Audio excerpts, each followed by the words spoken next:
Yeah, thank you all so much for coming out tonight and for enduring our partial air conditioning. We tried to save the best part for tonight, but it's still a little toasty. And most of all, I want to thank my friend, Bill Dreyer, the curator of the art of Dr. Seuss, to come all the way down here and talk to you about the collection. You're seeing for the first time all 17 pieces. And Bill is about to tell you about that. So without further ado, Bill Dreyer. Gene, so much appreciated. Great to see you, my friend.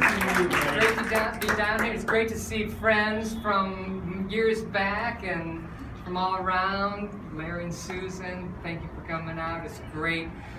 Real treat to be here. Of course, this is a special year because we are talking about Seuss's sculptural heritage, and I want to start there because we're in the midst of doing a major catalog on his sculptural heritage, and Dr. Seuss had two major periods in his lifetime where he went from two-dimensional artworks to three-dimensional sculptures. And the first one was in New York City in the Depression era, 1930s. And he created this collection of unorthodox taxidermy, as he calls it. And in our research, we found a few other wonderful terms he's called it. I'm not sure if I can say this or not. My wife Lisa might be able to help me if I can. But he called it Seussological Zoologica. And that is the brilliance of Dr. Seuss. He had wordplay like nobody else. His rhyming schemes and his words and his literature was so brilliant, and always was delivered to us on the platform of his artwork, his drawings, his paintings. So oftentimes you'll find that his paintings have that wonderful little verbiage or that punchline that goes along with it.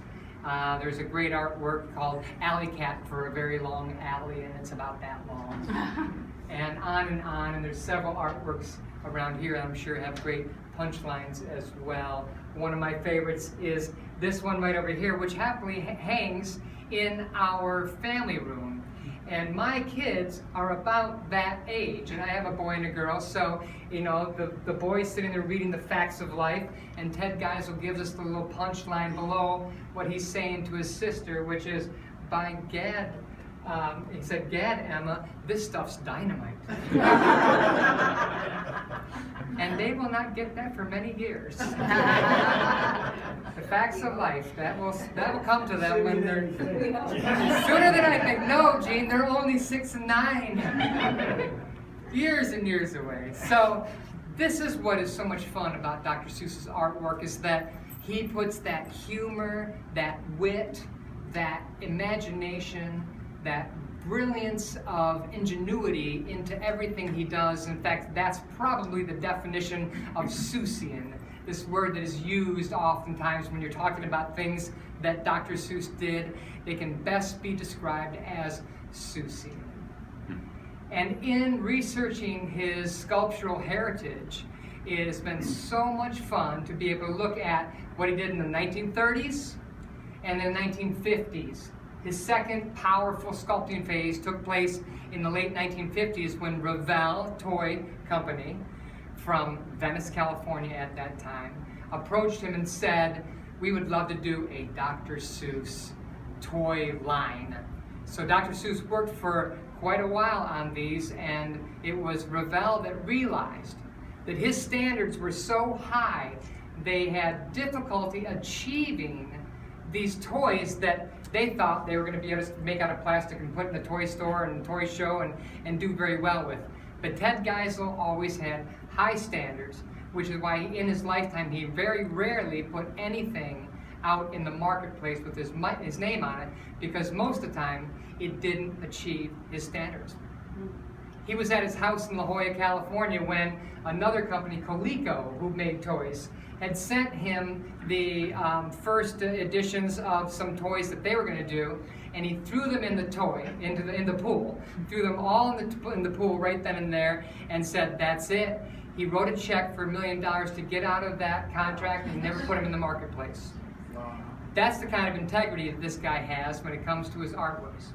So obviously, when we approached Mrs. Geisel and said we want to create artworks that are beautifully handcrafted in the finest fine art tradition that's possible in the art world, she said, that's what I've been looking for. The originals are in her house. They're never going to be sold. They'll go to museums if she even lets that happen. And those originals, of course, are where the bulk of my research lies. I go to the home and I'm able to research the originals, and then we're able to come out with 4 or 5 artworks every year. Last year, 10 artworks sold out. As the word gets out and demand increases, more and more people are discovering what, for those of us in the art business, has been this wonderful secret, the secret art of Dr. Seuss, the midnight paintings, the taxidermy collection that he did during his lifetime. And so it's been really a double-edged sword for me, because as the curator for the collection, it's really sad to see these artworks come and go.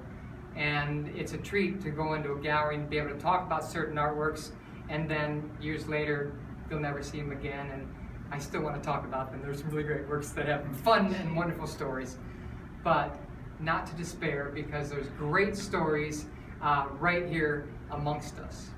And I want to start with the taxidermy collection. Part of my research at the home allows me to go in there and actually take measurements of the original taxidermies on the wall. And the home in La Jolla was built around a tower, and they call it the tower. And they bought this tower and they built their home around it. And that tower remains in the center of the home. And when you walk up to the top, there are 4 sculptures in the tower. The sawfish sculpture is on one wall. The Andaluvian grackler is on another wall. The Anthony Drexel Goldfarb, or what's known as Seuss Animal, is on another wall. And then the 2-horned Druberhannes up there on those 4 walls. She would not let me, and she is Mrs. Audrey Geisel. And whenever you call up to the house there, it's usually Audrey answering, and she says, Seuss house. And I love calling Audrey and having that Seuss house on the other end of the line. And she wouldn't let me take the sculptures off the wall, which is what I requested, what I wanted to do. And what she did is she said, you can get on a table, we'll put a table there, and I'm standing on a table, and I'm up there measuring these sculptures, and they're from the 1930s.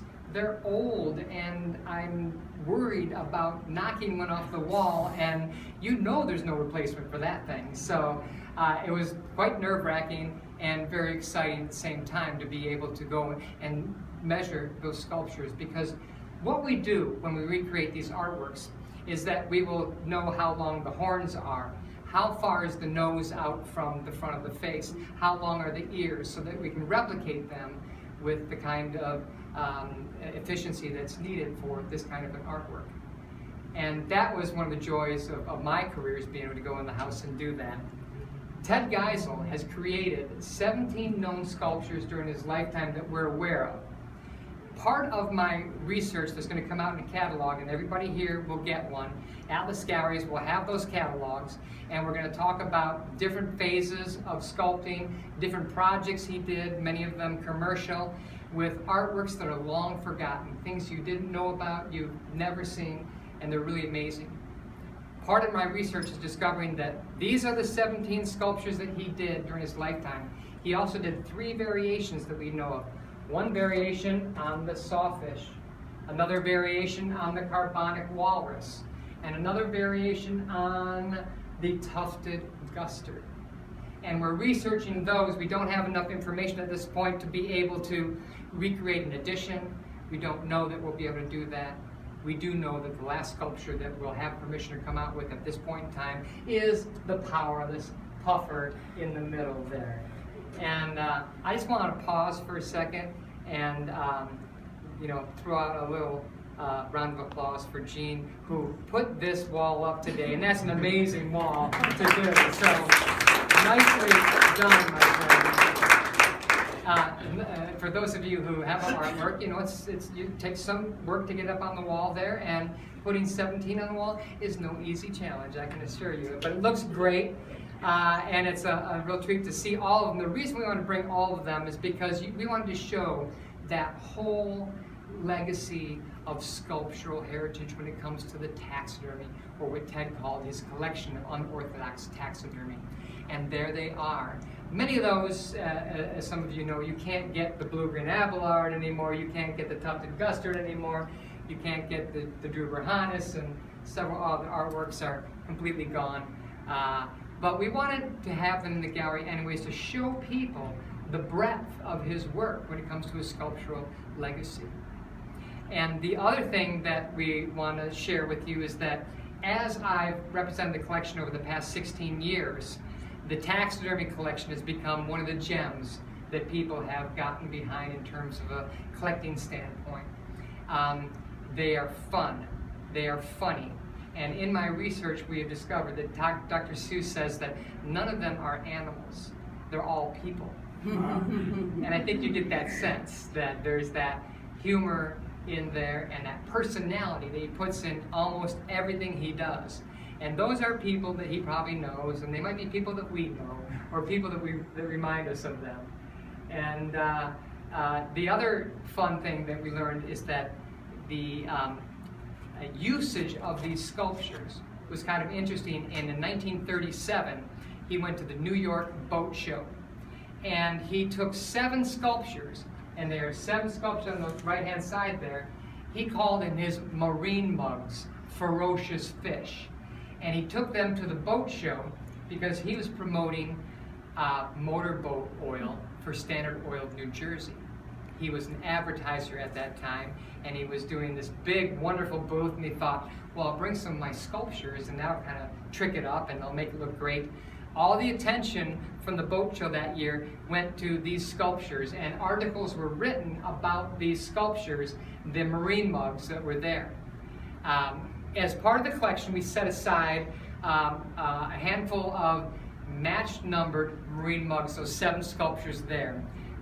We have sold through almost all of them. What we're doing is we're making one set of those available to each gallery that's hosting the taxidermy exhibition. So I don't know if that's gone or not. Maybe I shouldn't be talking about that. So there is one that's available. You should know about it. You should let your friends know about it in the event that somebody is interested in this collection, because the set of 7 marine mugs is a really special grouping of artworks. And that's the artworks on the right-hand side there. When you get into some of these others, the Anthony Drexel Goldfarb was the one that I was measuring, and it was making me so nervous there in the house up on the table. And looking at it, I realized the ears were gorgeous. They're real leather rabbit ears. They were real rabbit ears from some animal. Probably his father got the ears from the Forest Zoo Park in Springfield, Massachusetts, where Ted grew up. And Ted lived within walking distance, and at night he could hear the animals' cries and screaming and hooting and howling at the zoo from his bedroom where he grew up in Springfield, Massachusetts. Years later, when his father became the superintendent of zoos, his father started to bring the animals and the horns, and not the animals, the horns and the antlers and the beaks and the shells home from deceased animals at the zoo. Ted kept them all in a box in New York City. In the early 1930s, he made what he thought would be what these animals would want to be reincarnated as. And then, of course, he puts his Seussian names on them. And the names, of course, oftentimes, as we mentioned, are just really wonderful Seussian word plays. The goo-goo-eyed Tasmanian woolgast, the semi-normal green-lidded fawn, the tufted Gustard, which has the old-style shaving brush. And when his father passed away, that was his father's last shaving brush, which he took and used as the tuft of the tufted Gustard which he created. And that artwork also hangs in the house. And part of my research at the home also gets me around the house a little bit. It's kind of nice to walk around, and I always ask to use a different bathroom every time I'm there to see a different way through the house. And it's great because the artwork on the back wall there, the cat detective in the wrong part of the town, that artwork is hanging and displayed in the home. So is artwork called Cuttlefish. Some of you may have it. And there's a few other artworks that are hanging throughout the home. It's really a treat to be able to see those artworks there. I will also mention here, while I'm talking about the taxidermy, this last powerless puffer artwork. As you can imagine, as the demand has increased and as awareness has increased over the past couple of years, the demand has gone a little bit crazy. And that artwork will come out in August, September, October, somewhere around that time period there. And the gallery is able to take orders on it now, based on where I know I'm at with collectors around the world ordering those artworks. It will go up in price once, if not twice, before it actually comes out in September. So I just say that as a good turn to let you know what's going on in the marketplace, because it's really astounding to see the kind of demand. And I remember saying years ago that it's so fun to see these artworks come in the market. And when you talk about this period of time for Theodore Seuss Geisel as an artist, his taxidermy collection came into the art world in 1998, and it's going to leave the art world in 2016 when that last artwork comes out, and it'll probably be months to years before they all sell through, but it's a moment in time. This is an amazing moment in time where those artworks are here and they're now, and we'll be able to look back on them like we do on many of these artworks and go, how great that we were able to partake and share and have part of that as in our lives. So it's a real treat. It's a pleasure to share with you. And before I finish up here, I want to talk about certain artwork, and I think I saw it. Where was it? I don't know if Winter Spring is here yet. It is. Is it? Yeah. Oh, let's bring that up. Yeah, let's go grab it. Yeah, we had it in the viewing room already. Beautiful. Yeah. Okay. Oh, it's probably hidden right there. Yeah. Yeah. Oh, Okay. That's yeah. why you saw it. See? Okay. Can it go on that wall? Yeah. Sure. I'll get it. He's the pro. Great. Yeah, I make sure that it's not hanging to one side or another. No leaning on that, okay, guys? We're dealing with pros now. I don't have to worry about that. There we go. Thanks for bringing that out. It's so funny. That was the artwork I wanted to talk about, and there it is. There it is. This artwork just came out, and in my research, it's so much fun to find out what goes on behind many of these artworks. And we found a photograph. Do you have a photograph? We don't have the photograph. We'll get that. We'll get the photograph, which comes with this artwork. It's a photograph of Ted Geisel in his studio home in La Jolla, California. And I'm leaning against the wall on the credenza behind him is that painting right there. That winter, spring came late. And in researching his childhood, you'll find that that artwork that home is a compilation of the two homes that were most important to him in his lifetime.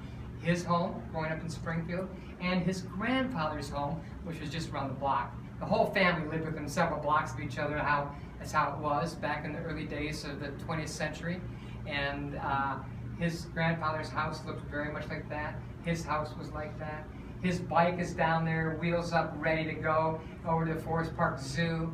You'll see that there's a lot of little things that are little tips of the hat towards his house. You see on the front steps there, there top of the step, two white little things there. Then they replicate two white lines that were on the top steps of his childhood home. So when you see the photograph of that, you see two white lines, and that is replicating that from his childhood home. You also will see the ubiquitous cat in the top left window, and that's his window, and his bedroom was at the top of that house, and that was probably his room right there. And then look at that little, that window, which is like a diamond shape with the red and white stripes. To me, that almost feels like the Cat in the hat to it, although the artwork, I believe, it should have been around that same time frame. The bushes in the yard were forsythia, and they bloomed bright yellow, and I feel like that yellow landscape is echoing the forsythia there. So it's really fun to be able to get the information on that, and we have that on the website. You can click in and see all the information about that. but it's a wonderful compilation. Obviously, important artwork to him. He had it in his home. He had it leaning on his wall there, and then the photograph with him in there is just a really important part of that collection there. So before I finish up here, I want to ask one or two questions. Does anybody have a question or two? What were the original materials that he used? The original materials on these artworks were plaster of Paris, wood mount for the wood, and then he would hand paint with, I believe, oil paints on the artworks themselves. They were all hand painted, all hand cast, except of course the other medium would be animal parts. Right. Yeah. Okay. Mm-hmm. All right, great. Yes, sir. On his version of the turtle, did he also use a fur tail as his? Well, absolutely. We certainly don't make things up. He does that. And but thanks for mentioning that, because when you look at kind of the ingenuity behind everything he does, Right. He's so specific about what he does. So to put a furry tail on his turtle was, you know, meant to be. He did that. But what I think is even more fun is that he put a turtleneck on that turtle, and when you go look at it, it's a turtleneck, like the sweater on the neck of the turtle, and that is certainly a wink, wink, nudge, nudge that he sent us. And so many of his artworks are like that. There's so many little levels of information and things going on behind the scenes, and I love that for that purpose. And that was a real turtle shell that he used, and it's a turtle that's endangered now. And it's a red hawk turtle. Oh no, a hawksbill turtle is what it is. And that's what was the source material for that particular artwork. Yes, sir.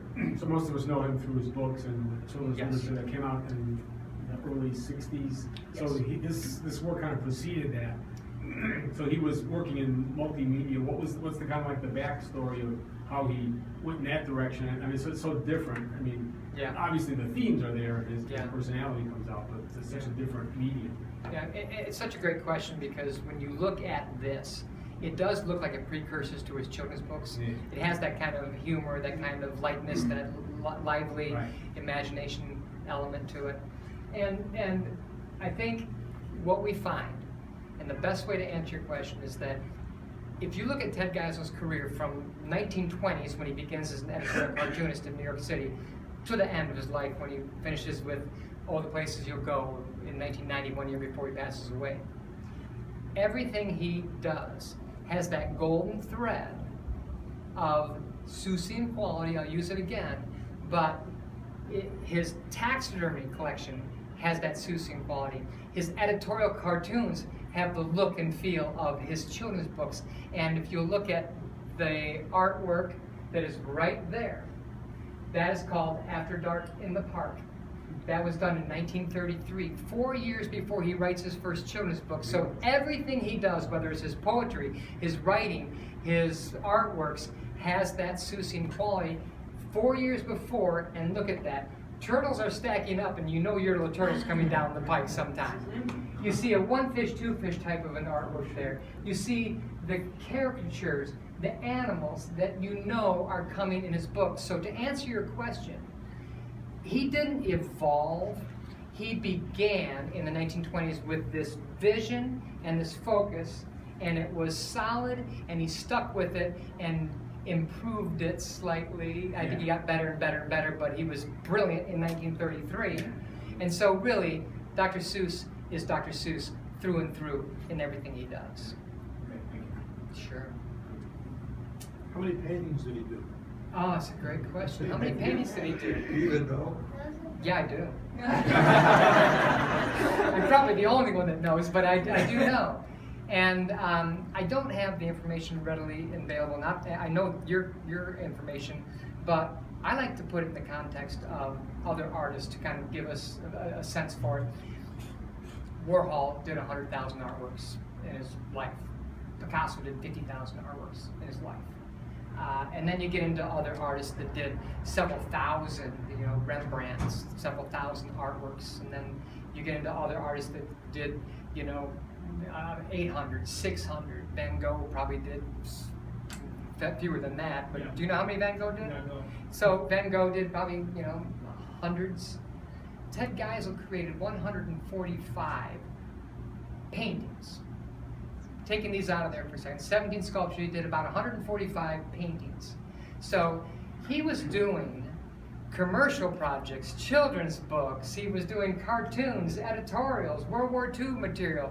He did so much in his life, he was so multifaceted that painting, as Audrey tells me, as his biographers told me, as everybody that was close to him has told me, Ted Geisel loved doing one thing, and it was painting at night. If there's one thing he enjoyed relaxing and doing, it was painting. Writing children's books, hard work. Editorial cartoons, hard work. He was great at it, but that was hard work for him. Painting is what he loved to do, and he did 145 artworks, which is not a lot for an artist, but a lot for a guy who had such a rich career in so many other ways. Everybody, support the gallery. They're great people. This is a great collection. It's a treat to be here.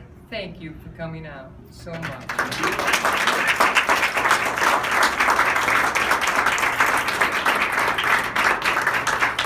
And I believe the bar is open because I'm the next guest over there, I'll tell you that.